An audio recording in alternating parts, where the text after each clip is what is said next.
It's always wildfire season somewhere in America. Nearly 9 out of 10 wildfires are caused by the carelessness of humans and could be prevented. But together, we can make a difference. Watch what I can do! Help protect the home of our forest friends. Come on! You can do it! Only you can prevent wildfires. To find out more, log on to SmokeyBear.com.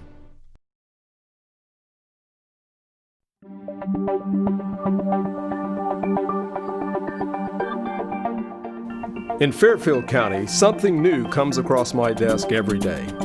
Crimes are committed, cases are solved, and a community is made safe by the hardworking employees of the Fairfield County Sheriff's Office.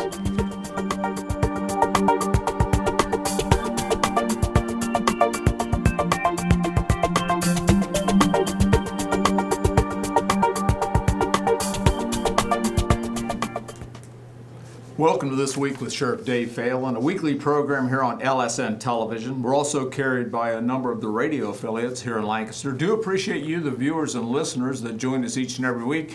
The students here at Fairfield Christian Academy actually do a lot of the work on the program, along with our executive producer, Kelly Roberts, behind the scenes, lining the guests up, getting a lot of the questions together. Do appreciate all her effort in this program. Back after 1 year is Chief Dave Ward with the Lancaster Fire Department. Good to see you. Thanks for having me back. And you know, the big surprise to me was it's been a year. It's been a year to almost this week. And It just seems like you were just in here. Yep, it goes fast. So lots happened in the last year. And we've been busy. Runs are up, fires are up. We've been very busy. Any reason for that? You know, I really don't know why it is. EMS always trends up about 2 to 3% a year. Fires have traditionally gone down, but this year maybe it's more EMS related fire runs. Right. So right. We're up on both counts. So kind of before we get started on that, let's review some things we talked about last year. A little bit about your career. I've been here going on 27 years. Wow. Everything's going well. Became a grandpa back in July. Went to see my daughter Mary and her husband Jared this weekend, so it's good. My wife's doing great. She's at Mary Gorsuch school, so life is good.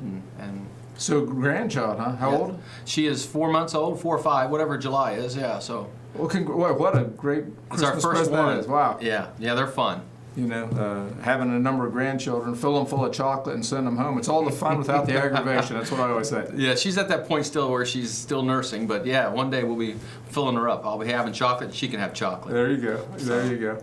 So, we talked about this last year, but there's a lot of good things we need to talk about as we go into Christmas. Yes. And some things as far as the decorating. What are some things that our viewers and listeners may want to remember? Well, you know, everybody now is starting to put up their Christmas lights. So you want to make sure when you pull your Christmas lights out that the wires aren't frayed or the mice haven't chewed on the wires and have exposed wiring. You want to check the bulbs to make sure they're not broken.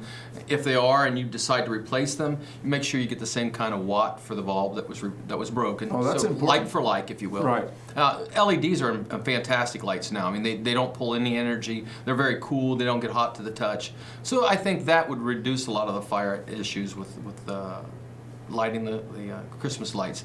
You want to make sure that when you put Christmas lights up, that if you're putting them on outdoors, that they're outdoor rated.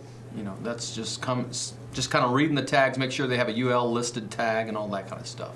Well, it's funny because last year after this program, we made some changes in the Phelan household. Up until that time, we actually had the candles, and we talked about this before airtime, but I had the candles that were on.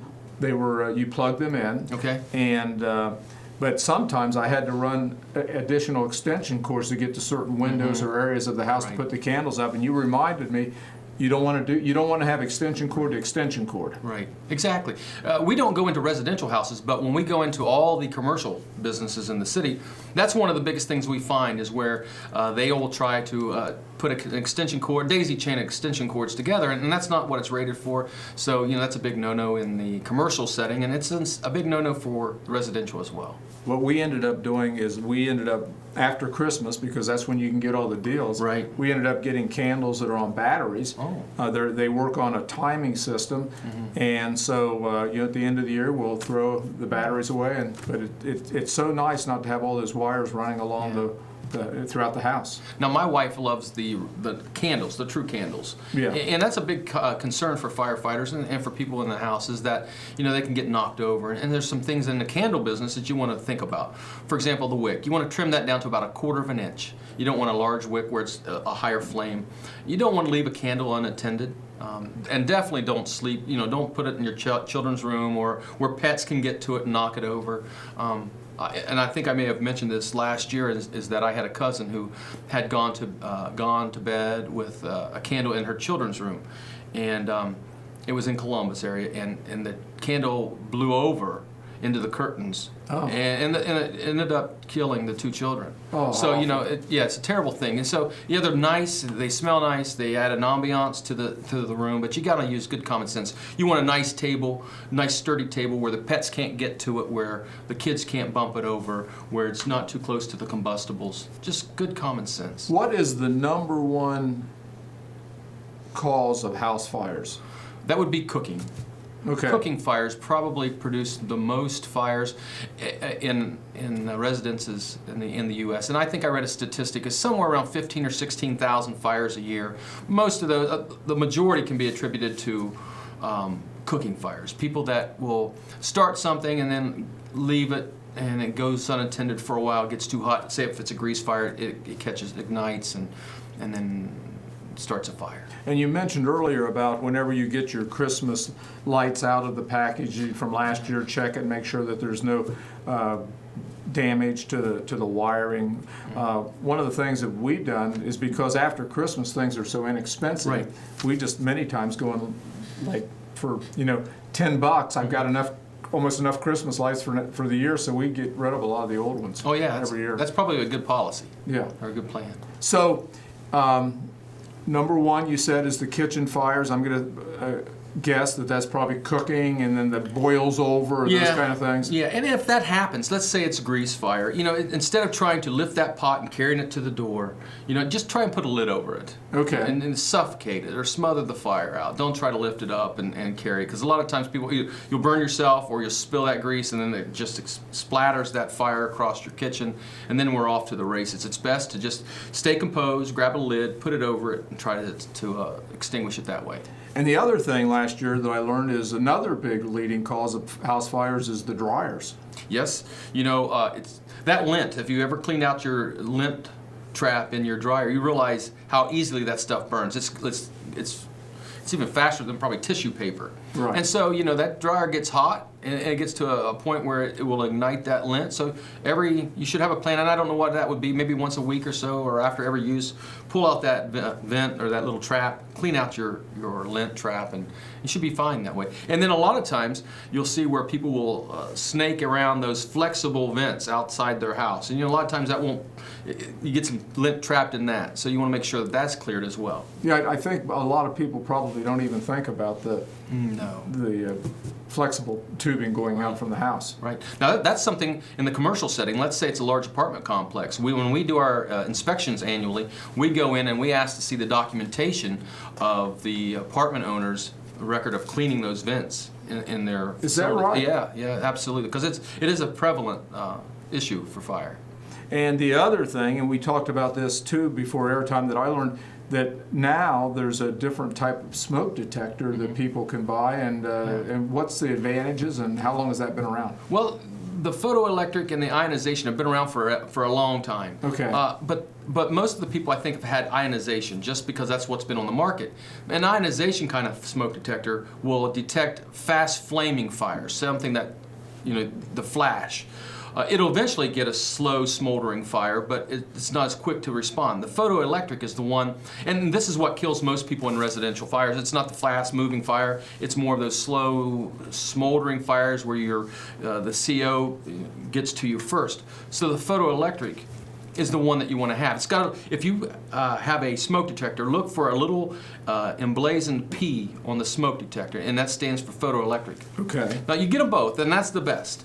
photoelectric and ionization. But if you had to choose one between the other, I think a photoelectric is the best. So if someone was just like at Lowe's or Myers or somewhere buying a smoke detector, do they have the different types, or most of them Yes. the photoelectric? I would say they're both types, and you Okay. definitely want to make sure that it has the P on it for photoelectric. Okay, boy, that's good That is information. good. Yeah, and change those smoke detectors. I was talking to somebody one day, and they had been in their houses probably 10 or 15 years. We recommend, and the industry recommends, every 8 to 10 years to change those out, regardless of whether they still work or not. Those sensors aren't quite as sharp as they used to be, so go ahead and replace those every 8 to 10 years, and you should be fine. And how many smoke detectors typically, how should they be positioned, and how many do you need in a particular Right. house? Well, at least one on every floor. So if you have a two-story, you want one on each floor. But more specifically, it's best to have one in your bedroom, and then one outside the bedroom in the hallway. Okay. You always should sleep with your door closed as well. That's another good point, to keep the smokes from traveling in. Then you also want to have in the family room, the basement, and those kind of things. And if it's not a new home, it's kind of hard to have it hardwired. You'd have to fish that wire through. But nowadays, they make those wireless. Everything's wireless, and you could probably get them smart. I know they're called Nest. They're very expensive, but they're fantastic. They actually have a night light that if it does go off, it will shine the light down the hallway for you, whichever way it is. Really? It's smartphone. You can adjust it, you can check it from your phone, etc. But yeah, there's a lot of technology out there now. And then the other thing when we talk about detectors is the carbon monoxide. Right. Yes. We recommend having carbon monoxide on each floor as well. Okay. Not as many smoke detectors, but or carbon monoxide, but at least one or two in the house. And I had an incident a few months ago where, like in the middle of the night, mine started chirping and things like that. And I was pleasantly surprised that the Lancaster Fire Department came out and checked the house for me. Checked down around the furnace, and they were very nice, and checked throughout the house for any kind of leakage. When somebody calls, and we're more than happy to come out and check their house, we're going to look around your furnace, if it's a gas furnace, to make sure that your flues are all intact. There's no gaps where the CO can get out. Want to make sure that your chimney's drafting properly, or how, with those kind of things. So that's what we check. Now, the other thing is that probably be worth mentioning is, and we don't have a lot of time, we're almost out of time. I'd like to have you next week, but and we'll talk a little bit about an escape plan. Sure. So, well, we got a couple minutes, so let's Okay. cover that. And we teach this in it's law enforcement based, but it's during the summertime. It's called Safety Town, where how to create a safety plan. And a long story short is, know the way out. Have 2 ways out of every room.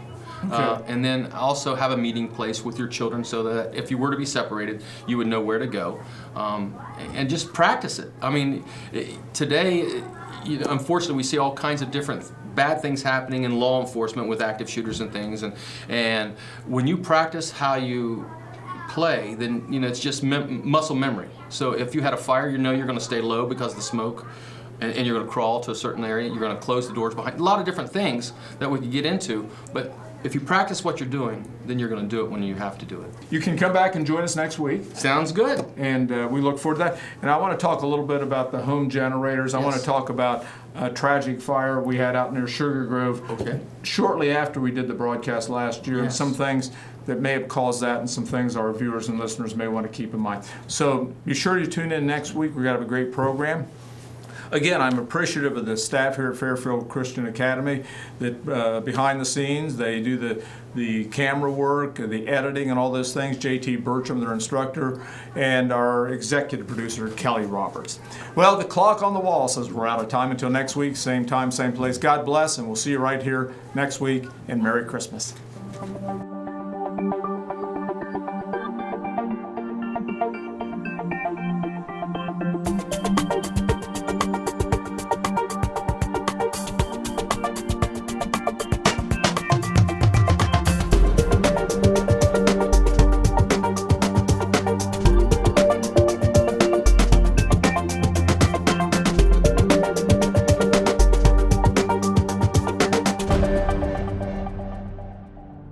I heard the pitter-patter of little house shoes on the floor. I will never forget that sound as long as I live. And Alan said, "Mama, Mama, please don't cry. Don't cry, it's gonna be all right. And his next words said, God is gonna take care of us. And I said, what? And he said, God's gonna take care of us.